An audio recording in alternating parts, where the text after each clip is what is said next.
Y una pregunta más. Entonces, ¿se quiebra luego cuando Fernando quiere retomar el absolutismo? Todo este tipo de... Sí, y deriva en ya la época de la independencia propiamente. Los criollos giran hacia la independencia. Los criollos creo que giran paulatinamente, porque realmente la cultura esta del liberalismo hispánico tampoco es que sea una forma de pensar de todos los peruanos. Es como de una élite. Una élite.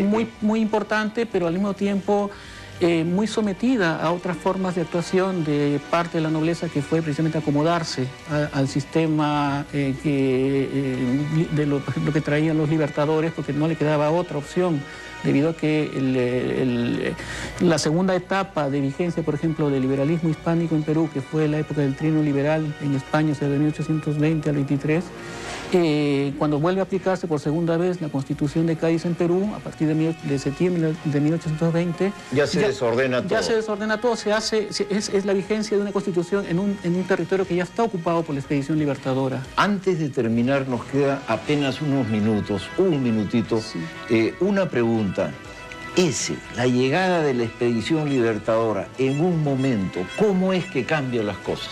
Fundamental, porque lo que trae San Martín es un mensaje que se acomoda muy bien a lo que ya había adquirido de cultura política la población limeña, sobre todo. O sea, viene con un discurso que empalma con lo que se sabía ya en Lima. Exactamente, y por eso es tan fácil que San Martín convenza a la población. Se ha aceptado porque les promete algo así como una monarquía parlamentaria e incluso traerles un rey español, exactamente. Y con esto, mis amigos, nos vamos a un corte. Seguiremos a continuación entrevistando a María Ascensión Martínez Riaza y a Nuria Sala y Vila, dos investigadoras españolas, y despedimos a Víctor Peralta. Pues muchas gracias por todo.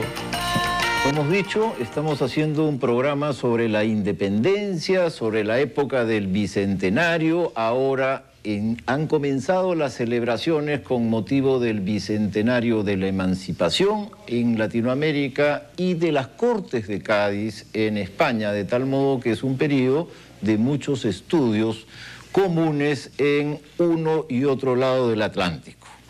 Con ese motivo estamos con María Ascensión Martínez Riaza. Ella es una investigadora española, una doctora en Historia de América, profesora de la Universidad Complutense de Madrid. Buenas, ¿cómo estás, María Ascensión? Pues yo en Lima siempre estoy bien, de las veces que he venido, sí señor. Bien por eso, y cuéntanos, has venido a este evento que ha habido en la Universidad Católica y has traído una ponencia, me contabas que era sobre la política española con respecto a América. Cuéntale a los televidentes. Sí, yo con un grupo de investigación en el que también hay peruanos, estoy tratando de entender lo que fue la política española hacia los territorios que todavía conservaba, que era Nueva España y el Perú, a partir de 1820. Nueva España igual a México. Nueva España hasta que se declaran independientes, a partir de entonces México. Ok. Y el Perú, o sea, los dos viejos virreinatos, conserva España, los primeros, claro, y algo ocurre en Madrid durante un periodo que ustedes llaman el trienio liberal. Sí. Cuéntanos de esto, ¿qué es el trienio liberal? Bien, después de las Cortes de Cádiz hay un intervalo absolutista con el regreso de Fernando VII. Así es. De esto hemos conversado con Víctor hace un minuto, sí. Sí. Entonces, en España hay resistencia a ese absolutismo y a comienzos de 1820 hay un levantamiento militar precisamente de una expedición que iba a viajar a Buenos Aires para hacer la guerra a los insurgentes. Ellos se levantan liberales y obligan al rey a jurar la Constitución. Así se inicia lo que se conoce en la historiografía española y en la historiografía como trienio constitucional o liberal. Y trienio porque son solo 3 años. Son 3 años porque en 1823 Fernando VII, que siempre fue absolutista, de corazón y de voluntad, y hasta donde pudo, él recibió una ayuda que siempre esperaba de la Europa absolutista.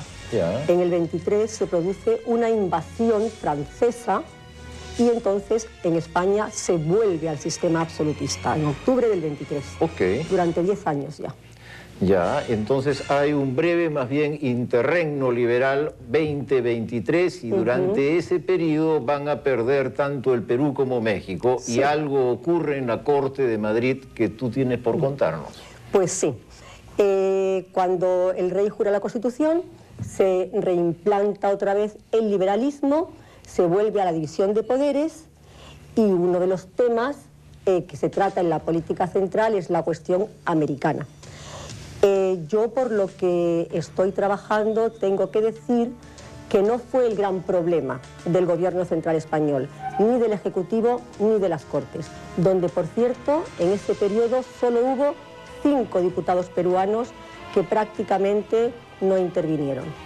Había ¿Hubo diputados de otras partes de América? Sí, hubo diputados de los territorios que todavía España controlaba. Es decir, de las Antillas, de Nueva España y del Perú.